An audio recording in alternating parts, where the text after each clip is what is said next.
Hello friends. अब हम अभी तक हम लोगों ने जाना मीनिंग ऑफ एजुकेशन को हमने डिफरेंट पर्सपेक्टिव से देखने का प्रयास किया था। अभी तक दो हमारे फॉर्मल डिस्कशन में दो चीजें आई थी। पहली चीज हमारी आई थी broader meaning of education and second one is the narrow meaning of education. उसके बाद प्रीवियस क्लासेस में हम लोगों ने इटमोलॉजिकल जो मीनिंग्स होती हैं एजुकेशन की उसको देखने का प्रयास किया। जो अभी तक आप लोग स्टडी कर चुके हैं, हम लोग पहले उसको एक बार रिवाइज करते हैं, हल्का सा, बहुत क्विक रिवीजन, और फिर हम आगे बात करेंगे कि जो इटमोलॉजिकल मीनिंग के आगे क्या है। जो बहुत सारे थिंकर्स है, चाहे इंडियन थिंकर्स हो वेस्टर्न थिंकर्स हो, उन्होंने आखिर एजुकेशन के मीनिंग्स के बारे में क्या कहा है, कि वो समझ होना बहुत जरूरी है। What does education mean? जब वो समझ जाएंगे तो फिर एजुकेशन के और जो कंपोनेंट्स है उसको समझने में हमें आसानी मिलेगी।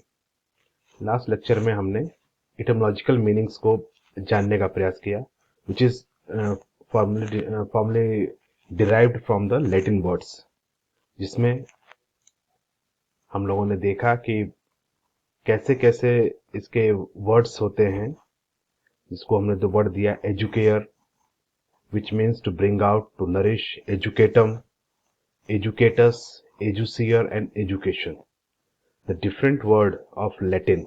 एंड उसकी मीनिंग्स को हमने समझने का प्रयास किया कि डिफरेंट डिफरेंट मीनिंग्स के अकॉर्डिंग ये सब चीजें, ये शब्द क्या है, शब्दावली क्या है।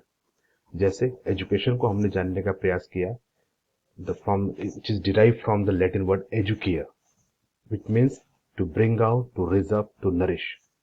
इसके बारे में डिटेल रूप से हम लोगों ने लास्ट क्लास में बात की थी। उसी तरह दूसरा वर्ड था educere which means to lead out, to draw out and to bring out, to bring from. ये चीजें हमने, इसके बारे में हमने डिस्कशन बात किया, जिसमें innate power of the child, जो कंस्ट्रक्टिव लर्निंग की बात करता है कि every individual have some kind of innate power, and in through education we have to nourish, we have to bring out, we have to draw out that innate power in their potentiality and their inborn potentiality. वो हमें निकालना, हमें उस बच्चे के अंदर जो potentiality, जो क्षमता है, उस क्षमता को बाहर निकालना ही शिक्षा है। द प्रोसेस, पूरा प्रोसेस है वो पूरा। एवरी इंडिविजुअल है सब कैपेबिलिटी, हम जैसे जैसे उसकी कैपेसिटी है, कभी उसको डॉक्टर बन सकता है, कोई लॉयर बन सकता है, कोई जो भी चाहे, जो उसकी पावर है, जो उसकी कैपेसिटी है, उस कैपेसिटी के अकॉर्डिंग हम उसको प्रॉपर, वो प्रोसेस पूरा है, वो प्रोसेस हमारा क्या होता है, एजुकेशन होता है। तीसरे लैटिन वर्ड्स जो हम लोग इसको देखते हैं, इसको होता है एजुकेटम, जो इसको थोड़ा और नैरो मीनिंग हम लोग कहते हैं, नैरोइज करता है, उसको बोलता है जिससे एक्ट ऑफ टीचिंग और एक्ट ऑफ ट्रेनिंग। मीन्स कि जब बच्चों की जो ग्रोथ होते हैं, उनके स्किल्स डेवलपमेंट, उनके एक्टिविटी के साथ साथ जो चीजें सीखी जाती हैं, जो उनको इंस्ट्रक्शन के थ्रू जो डायरेक्शन दिए जाते हैं, उनको प्रॉपर वे में आगे बढ़ने के लिए बोला जाता है, that that mean by the education. और एजुकेटिव हम उसी सेंस में हम लोग आगे एजुकेशन को हम लोग देखते हैं। Educo means to out and to lead, e means out of and duco means lead. और लास्ट हमने बात की थी educatus. Educatus means to bring up, rear and educated. जितने भी वर्ड्स हैं, एजुकेशन को लें, एजुशियर को लें, एजुकेशन को लें, सबकी अगर आप इटमोलॉजिकल मीनिंग्स के अर्थ को देखें तो सारे ही अर्थ आपको एक ही तरफ इशारा करेंगे। Means an individual has some innate power and we have to bring out through our system, through our learning process. पहले ही बात किया, जब हम ब्रॉडर और नैरो सेंस में हम ये सब चीजें, दोनों ही चीजें इसमें समाहित होती हैं, चाहे वो ब्रॉडर सेंस हो या नैरो सेंस हो। इसके बाद जो एक हमारा सबसे प्रमुख एक आता है शब्द शिक्षा। हिंदी शब्दावली में हम लोग इसको बहुत अधिक यूज करते हैं, which is derived from the Sanskrit word saksh, S-H-A-S, which means to discipline, to control, to instruct and to teach. ये सक्ष धातु से बना शब्द है। संस्कृत से अगर आप लोग पढ़े होंगे तो धातु रूप पढ़े होंगे, तो वो वहां से इसका मीनिंग डिराइव होता है कि ये इंस्ट्रक्शन को देता है, ये टीचिंग को फोकस करता है, यह बिहेवियर को कंट्रोल करने के लिए होता है और आपको एक डिसिप्लिन्ड मैनर में आगे बढ़ने के लिए एक सेंस करता है ये। तो ये इसके जो मीनिंग्स हैं, हमें उनको उनको देखने की जरूरत है। दूसरा, इसी की तरह से हम बहुत आपने अगर मैथोलॉजी के रूप में देखा होगा या कल्चरल में देखा होगा, तो विद्या शब्द का बहुत प्रयोग होता है, which is derive from the Sanskrit root word vid. Vid means to know. Vidya is the subject of matter of knowledge. Thus, this shows that disciplining the mind and imparting knowledge were the foremost consideration in India. ये क्या है? ये mind और knowledge का इम्पार्टेशन है। Mind को discipline करना, उसको संगठित करना, मतलब मन को एकाग्र करते हुए और नॉलेज को इम्पार्ट करना। ये बेसिक सेंस में हम इसको, विद्या को जो लिया जाता है वो इस सेंस में लिया जाता है। बहुत सारे जो थिंकर्स रहे हैं, आज जो मेरा मेन हम लोग बात करेंगे वो इन्हीं थिंकर्स के थॉट्स पे बात करेंगे कि क्या कैसे इन्होंने मीनिंग डिराइव की है एजुकेशन की। तो सबसे पहले हम इंडियन जो थिंकर्स हैं उनके बारे में बात करें। जो एसेंट थिंकर्स रहे हैं, उन्होंने शिक्षा को एक एज ए मीन लिया है टू रीच एट गॉड।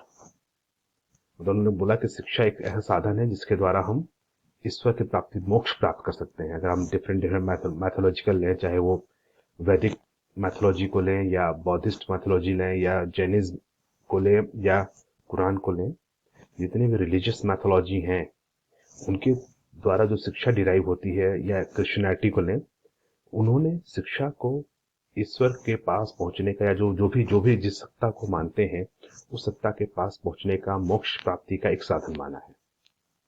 वो उनकी उनकी एक तरह से एक जो व्यू पॉइंट रहा है वो इस तरह से रहा है, और हमेशा उसको स्पिरिचुअल वे में या आइडियलिस्टिक वे में ही एजुकेशन को परसीव किया गया है।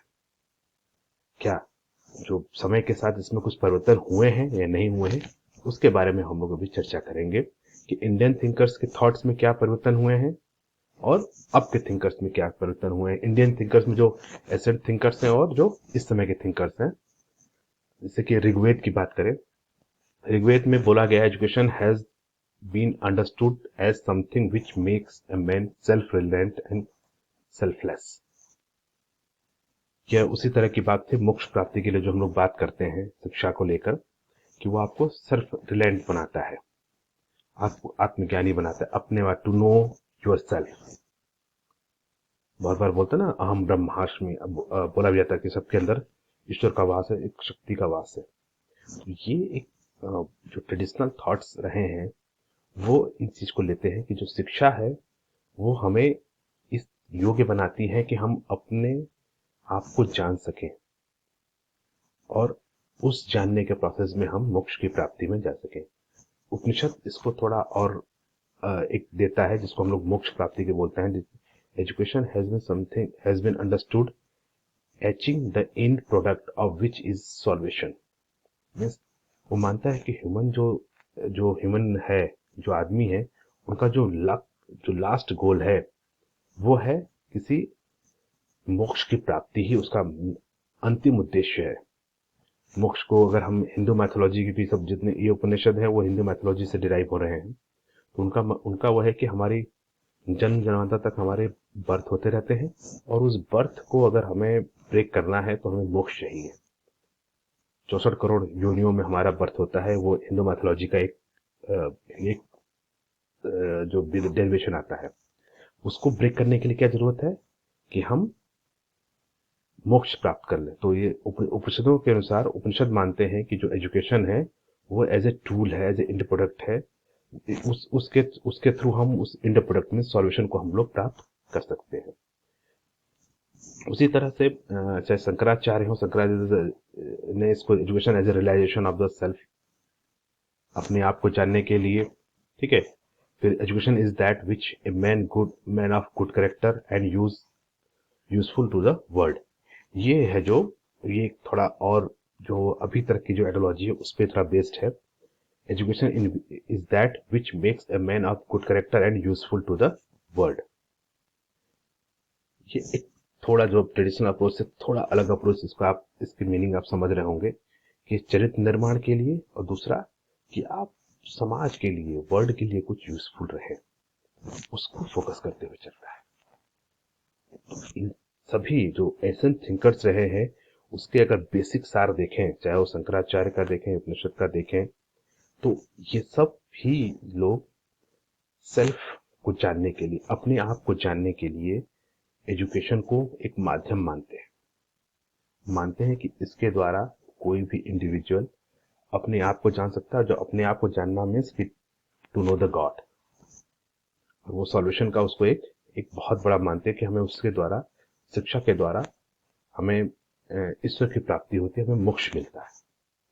अगर हम क्रिश्चियनिटी की बात करें या कुरान की बात करें, they all are going in the same path. वो शिक्षा को, जो नॉलेज है उसको इसी तरह से लेते हैं, इसको बोलते हैं इल्म।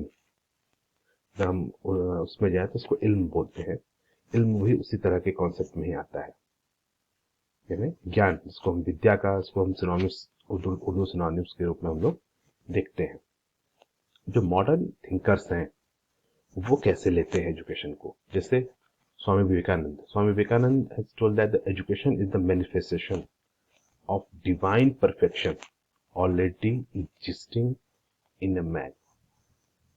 By education he meant drawing out the divine potential already exists in a man.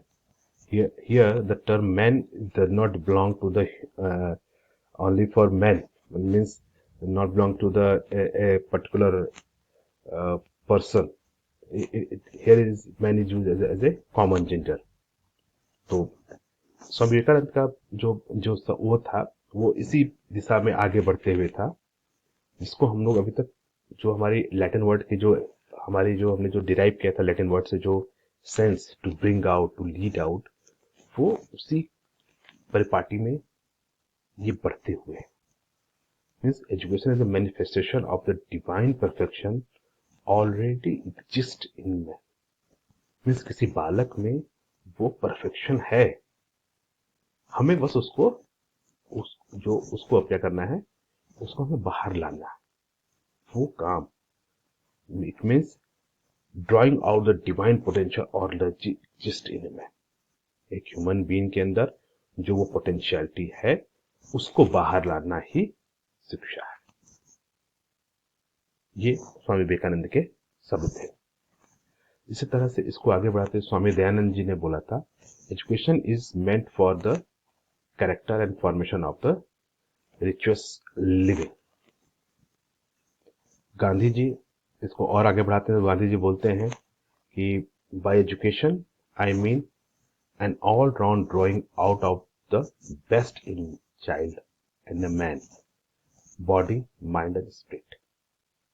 किसी व्यक्ति या मानव के मस्तिष्क, हाथ, माइंड, बॉडी, शरीर, मस्तिष्क और उसकी आत्मा का एक क्या है, एक ऑल राउंड डेवलपमेंट है, सर्वांगीण विकास जिसको बोलते हैं। किसी व्यक्ति के मस्तिष्क, शरीर एवं उसकी आत्मा का सर्वांगीण विकास ही शिक्षा है। गांधी जी का गांधीयन फिलॉसफी इस पे बेस्ड थी। Means it not does only focus on the spiritual things, he does not focus only on the physical thing, materialistic चीज, and he does not only focus on intellectual things. He is the harmonious development of all the aspects, means physical, intellectual and spiritual aspect of human personality, and he focused in all the dimensions. So as a ये गांधी जी के जो है या विवेकानंद की जो definitions हैं, ये बहुत ही फेमस डेफिनेशंस हैं। बहुत बार आपको सीटेट आगे देंगे भविष्य में, तो उसमें भी ये सब डेफिनेशंस हमारी वर्क करती हैं।